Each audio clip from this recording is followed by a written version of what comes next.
A very good evening and welcome to Primetime News live here on Newsfirst with me, Mahina Bongzel. We start off with a look at your headlines for tonight. The new constitutional proposal to be presented to Parliament before 4th of July. The TNA informs the European delegate. MP Lakshman Vijayamanna opposes the idea of giving ministerial portfolios to the MPs who came through the national list. මොන පැත්තෙන් හරි පැරදිච්ච අයව ජාතික ලයිස්තුවෙන් අරගෙන ඒගොල්ලන්ට cabinet ඇමතිකම් දෙනවා. මොන තුප්පහයි වැඩක්ද? මොන සක්කිලි වැඩක්ද? Erased phone calls by Namal Kumara presented to court. More revelations on the VIP assassination plot. Gang of thugs vandalized 2 houses in Ganemulla.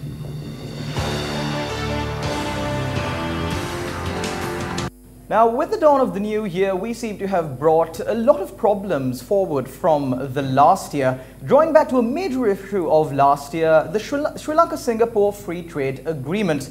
Of course, the signing of this agreement was a controversial one, following which the President appointed a committee to probe the Singapore-Sri Lanka Free Trade Agreement. Of course, this has come back into public discourse with the release of this report. The report compiled by the Presidential Committee appointed to probe the Sri Lanka-Singapore Free Trade Agreement. Of course, this report has provided many answers to a statement issued by Minister of Development Strategies and International Trade in the day, Malik Samaravikrama, a statement that he made in Parliament during the debate on the Sri Lanka-Singapore Free Trade Agreement. Let's first take a look at the statement that he made. MPSB was also there. Those have been done. It was presented again on the 16th. I have the cabinet paper. I asked the Attorney General. He said there is no impediment. File a case and see what happens.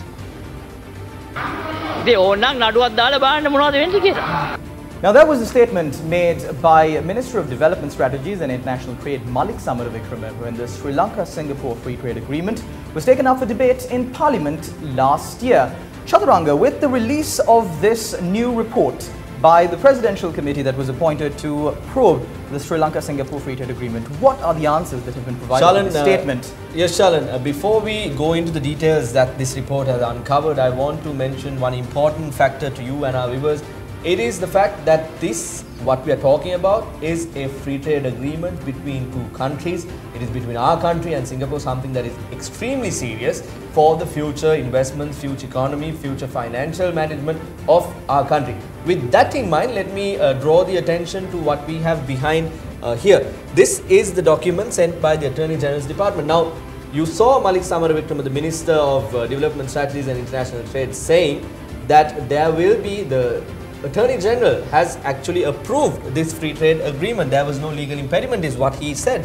Now this is the letter that has been sent to the ministry, to the Ministry Secretary, saying that there is no legal impediment.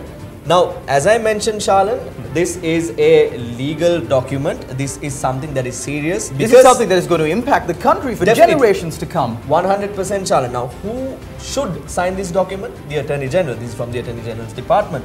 But who has signed this document is the problem here. It has been signed by Senior State Counsel Nirmalan Vigneshwaran. That begs the question, Chaturanga, who is Nirmalan Vigneshwaran? Before we go there, the Senior Additional Solicitor General for the Attorney General, the person who should also be placing his or her signature on this document, has not placed this signature.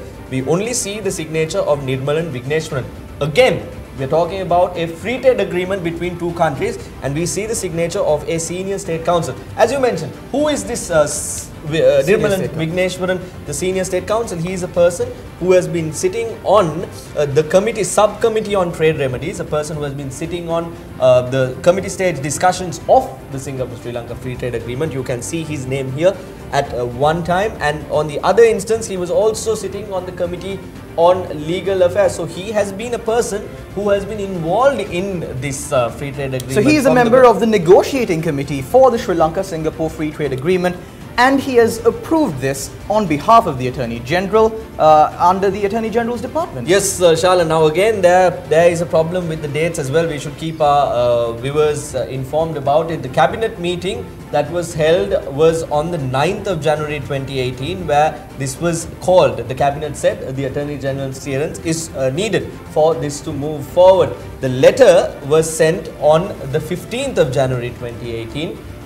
This letter was sent on the 15th of January 2018. However, the letter requesting the Attorney General's approval was sent on a later date, 17th of January 2018. But how can this happen, Chaturanga? There seems to be the assumption that Chitrangani Vijayawardhana's secretary to, Chandani Vijayawardhana's secretary to the Ministry of Development, Strategies and International Trade has in fact sent a letter, but that is not revealed in the Presidential Commission expert report. There is one more very important point that comes out through all of this, Shalan. While the Committee of Experts also raises the point that a person who is in the TNC, the Technical Negotiations Committee, is in fact signing this document from the Attorney General's Department is problematic. That is mentioned by the team of experts. What does the Minister, Malik Samaravikrama, decide to do now with this information? The President, of course, of the committee, and the report has been now sent to the President. The Minister in charge decides to appoint another committee of experts to see the recommendations of this report, which has been already compiled by a team of experts. To consider the recommendations made by this report and present a further report on the matter. Yes, they are making a committee on top of this committee that has already submitted. When will the creation of these committees end? We are yet to see what will happen to this Singapore-Sri Lanka free trade agreement. Also, Chaturanga, speaking about the names that have cropped up with this Sri Lanka-Singapore free trade agreement, it brings to mind another massive corruption scandal in the history of our country. If you're talking about the bond scam, before we go there are several more things that we can discuss about when we talk about this minister in charge and the ministers as a whole, Shalan, from the past year. We have seen several instances where the people cannot no longer place their trust in the cabinet of ministers. Chaturanga, speaking of trust is a very vital component when it comes to administration, when it comes to electing public representatives. Governance. We are electing our public representatives based on the trust that we have in them. It begs the question this new year, can we trust the members that we have elected to Parliament? Yes, Shalan, one last point before we go. We remember the 19th Amendment to the Constitution, how it came to be. We remember how the Provincial Council Elections Amendment Act was passed in Parliament. We also remember what happened to the bond scam report. There were rumours, there were allegations that the Bond Commission report did not directly go from the Commission to the President, that it took a detour somewhere else. Now the people who were in jail are also released on bail.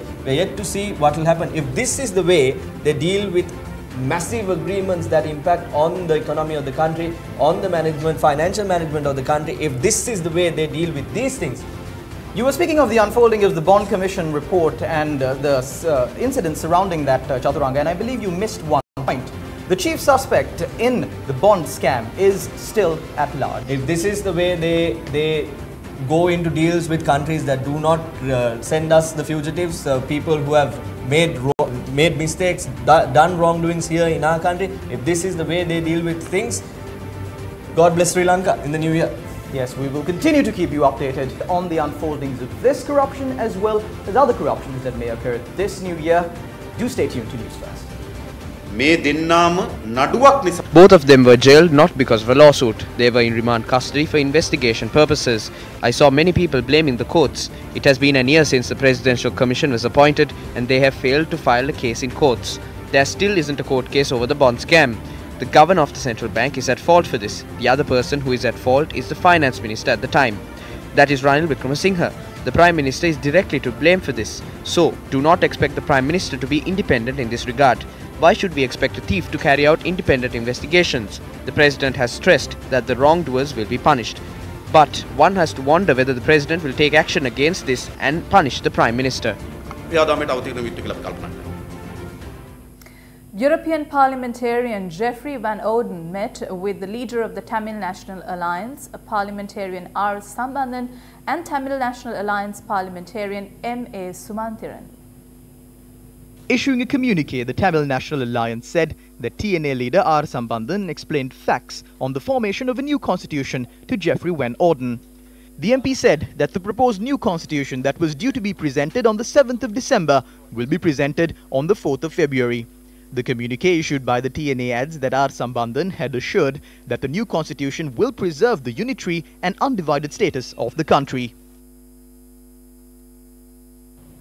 Minister Ravi Karnanayake expressed the following views to the media following an event held in Bloomendal, Colombo.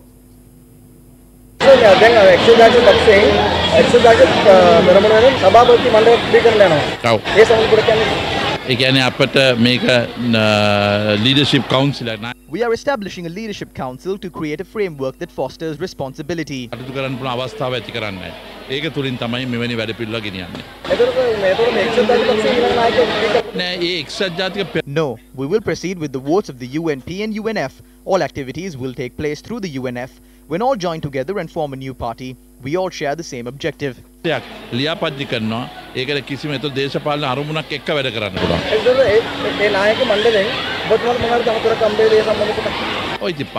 Yes, as the assistant leader, I will continue to execute my duties. We will form a strong party. තිමත් පක්ෂයක් හදනවා. රටක් ඉදිරියට ගෙනියන්න To take a country forward, we must serve the people. So the people must decide who will lead the country. Certain individuals disregard their talents and attempt to take the country forward by highlighting issues in their respective districts and divisions. We must be aware of the issues we face locally and internationally and act practically. We will prove to everyone the difference we will bring to the country. The first cabinet meeting for the year 2019 was held this morning under the patronage of President Maithripala Sirisena. The meeting took place at around 10 this morning at the Presidential Secretariat. We took steps to restart several projects which had been halted. We also took steps to facilitate the grants required to finalize the vote on account that was brought in for the first 4 months. Several cabinet papers were presented to relaunch the Gamperaliya project.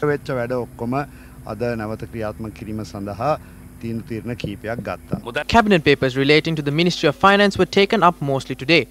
We discussed about those and got them approved. I believe we should be able to present the budget to Parliament by February and get it approved.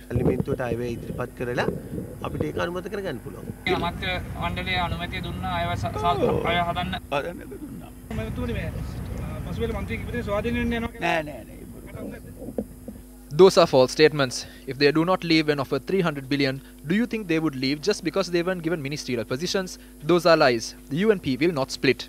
As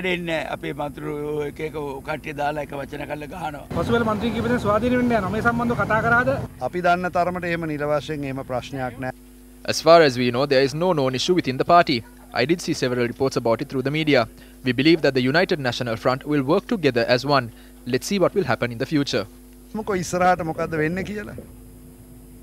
Leader of the Janatha Vimukti Peramuna, Anuru Kumara Dissanayake, commented on talks of a new constitution.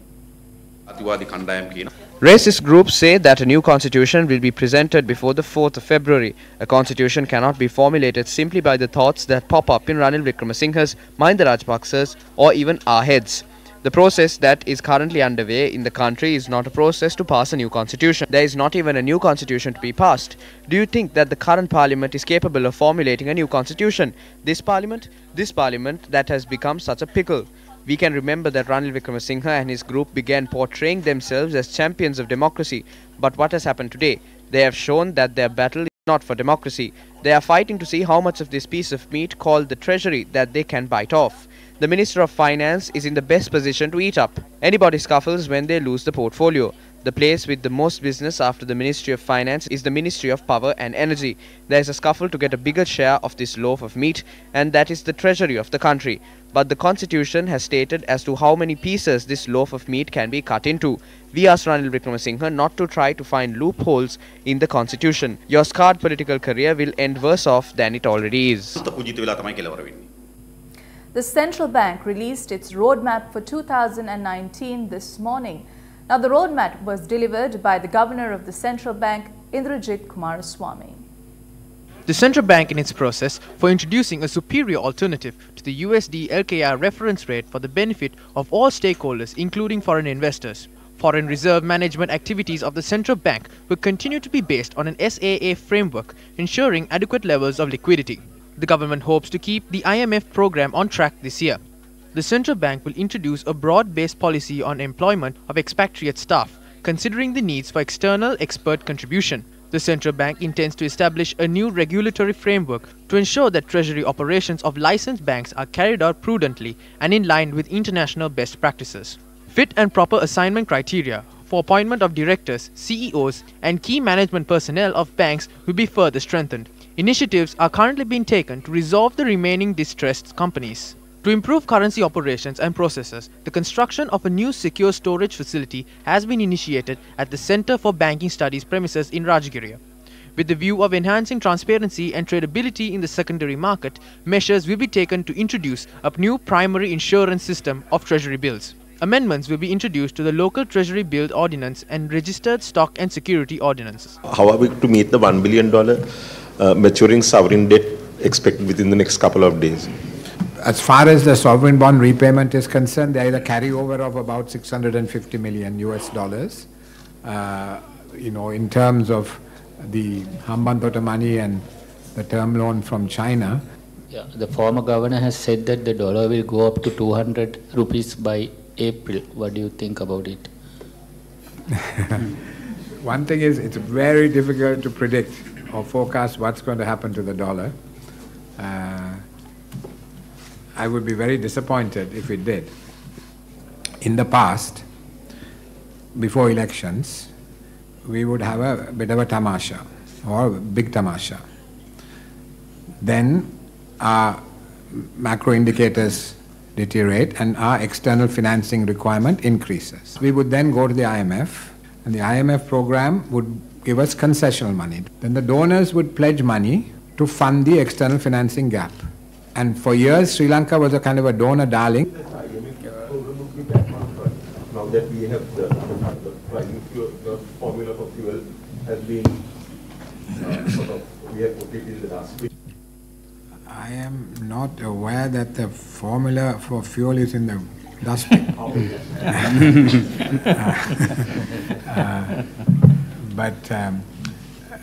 It may be adjusted, but the basic principle is to have full cost pricing. How optimistic are you for the upcoming budget, especially in light of developments in November? Well, I don't know whether I'm optimistic or pessimistic, but I hope the government will be realistic. How much? Governor, බැඳුම් කරන්නෙකුතු සම්බන්ධයෙන් ව්‍යවහාරික විගණනය forensic audit එක ප්‍රමාද වීම සම්බන්ධයෙන් ජනාධිපතිතුමාගෙන් චෝදනාවක් එල්ල වුණා මේ ප්‍රමාදය සිදු වුණේ මහ බැංකුව පැත්තෙන්ද? අත වශයෙන්ම මේ ප්‍රමාද වුණේ නැහැ. මේ ඒ කියන්නේ දැන් ආරම්භ වෙලා තියෙන්නේ. මම ඉංග්‍රීසි කියන්නද? We have kept the Secretariat informed. Appointed consultant procurement committee and the TEC have been extremely careful. As I said, if there's even a little bit that is wrong in this process, it can be challenged in court and then we start all over again. So this is why it has taken a long time. The governor also stated that procurement processes for several forensic audits are underway and forensic audits are to be conducted by entities with global practice. Hopefully by February, that's the target, we will then award the contracts for the undertaking of these 6 forensic audits. Each of the forensic audits is expected to take a different length of time. Some 1 or 2 are for 3 months, and I think the longest one is about 9 months. So if things go according to schedule, everything should be completed by the end of this year. But we should complete 1 or 2 in 3-4 months. United National Party parliamentarian Lakshman Wijeman spoke on the current political situation and the appointment of ministers. මට තියෙන ප්‍රශ්නේ අගමැතිතුමා ජනාධිපති වෙන්න හදනවා. ඇමතිවරු අගමැති වෙන්න හදනවා. පාර්ලිමේන්තු මන්ත්‍රීවරු ඇමතිවරු වෙන්න හදනවා. වෙස්සන්තර ජාතකයේ කර හැමදෑම පාක්ෂිකයන්ට තියෙන්නේ ආණ්ඩුවට ඡන්දෙ දෙන පක්ෂයට ඡන්දෙ දෙන එකත් කඳුළු ගෑස් පාරවල් කන එකත් බැටන් පොළු පාරවල් කන එකත් පමණමයි. මේ The problem I have is this: at a time when the Prime Minister is trying to become the President, ministers are trying to become the Prime Minister, parliamentarians are trying to become ministers, the party supporters only have to vote for the party at election, and they be attacked by baton poles and tear gas. This situation has to change. They only want the party supporters when there is a problem. They forget them after that. 2 parliamentarians who are junior than myself were awarded with ministerial positions. Tell me, what is the procedure to award these ministerial portfolios? There is no such thing. Ministerial portfolios are being given based on friendships and other personal relationships. When I asked about this, they said that the ministerial position were given based on their activities. Should the actions of an MP be judged by how many votes he can collect in his electorate or just by the amount of time he or she shouts inside Parliament? This time the party must make a decision based on the sacrifices that we have made. If not, we will do what we must. Now even the backbench MPs are wanted only when it comes to a vote. When there is a vote in Parliament, they invite us to have meals. But when their task is fulfilled, we are discarded. We are not ready for such a system. If they do not protect their party members, we will not allow the party to carry out such acts again.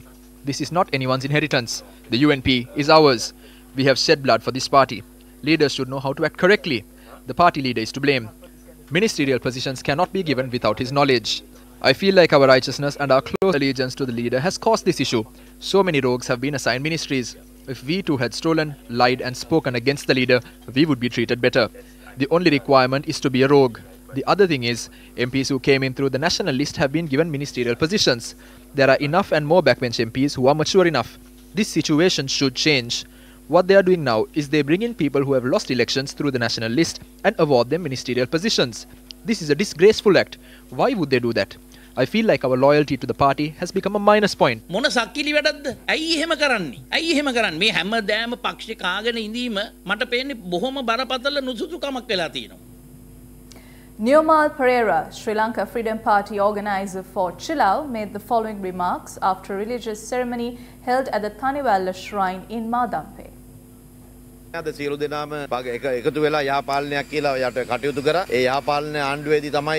We all united and worked towards good governance. That government had no policy. They changed it day by day. They didn't work towards the betterment of the country. We do not need people switching parties. When a person is from a certain party, he must represent it. If not, he should be independent and support the party's decision at pivotal times.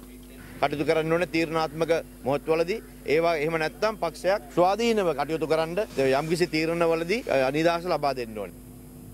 What is the situation within the Sri Lanka Freedom Party? Hosts of the political program Maima elaborated on the inside story. At a time when we speak about MPs becoming independent, breaking off and a number of decisive political decisions being made, today was a special day at the head office of the Sri Lanka Freedom Party. The reason for that is because the President visited the party headquarters. The President was accompanied by Tilanga Sumatipala, Dayasiri Jayasekara, Hema Gunasekara, Tisara Gunasinghe and Shanta Bandara.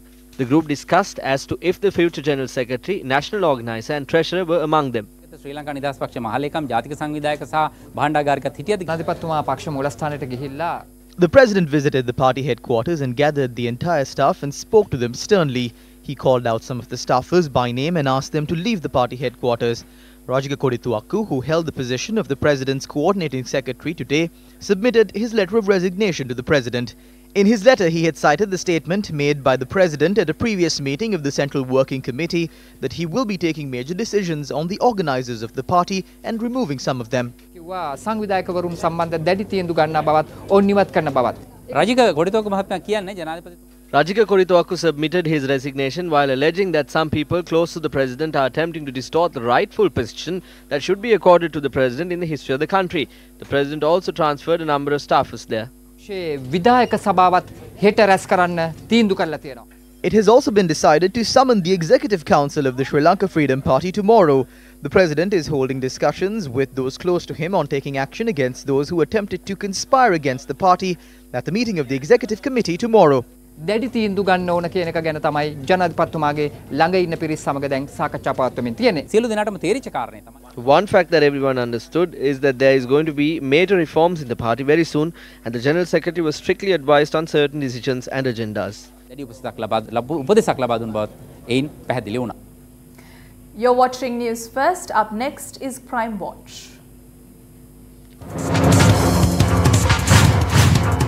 A group of people who broke into a house in Ganemulla had caused extensive damages to it last night.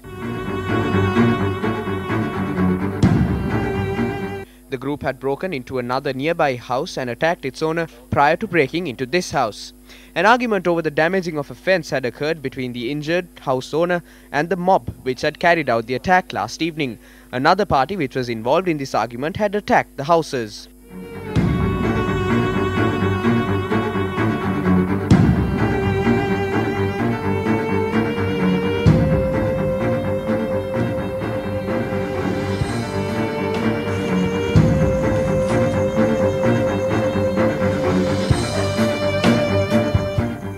The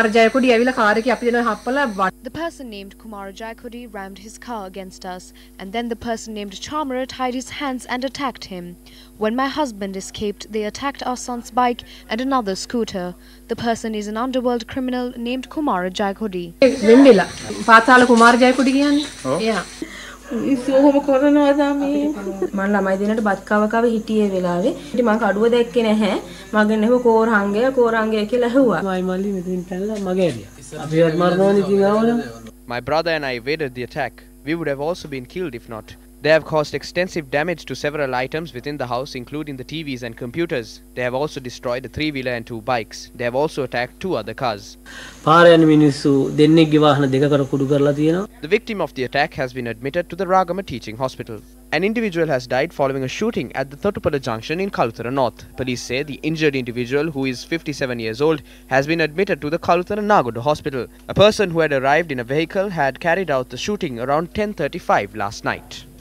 The police have begun investigations into an incident where a dog, which was caged in a house in Kopra Junction in Nigambo, was set on fire. Be advised, the following footage is graphic and may be disturbing to some viewers.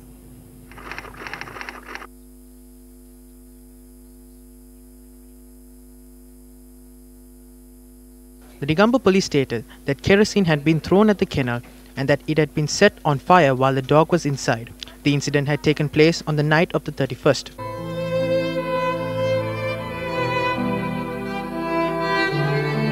The police had commenced extensive investigation into the incident and have obtained fingerprints from the scene of the crime. එයා හොඳටම පිච්චිලා හිටියේ. එයාගේ ඇහැකුත් තිබුණේ නැහැ වෙලාවේ. ඒ බල්ලා ඊට පස්සේ ඊයේ චාලි නැති වුණා හවස 4ට.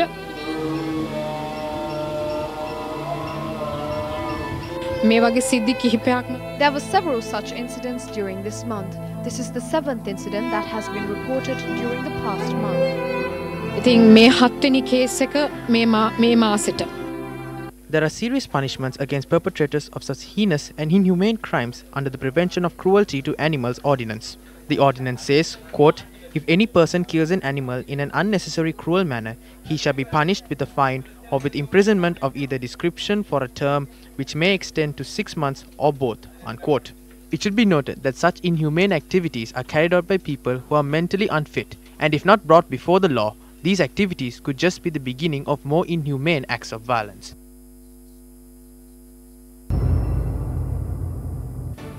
දක්ෂතම කනිෂ්ඨ ක්‍රීඩිකාව කොළඹ විශාකා විදුහල හංසනී පියුමිලා අපුගී කියන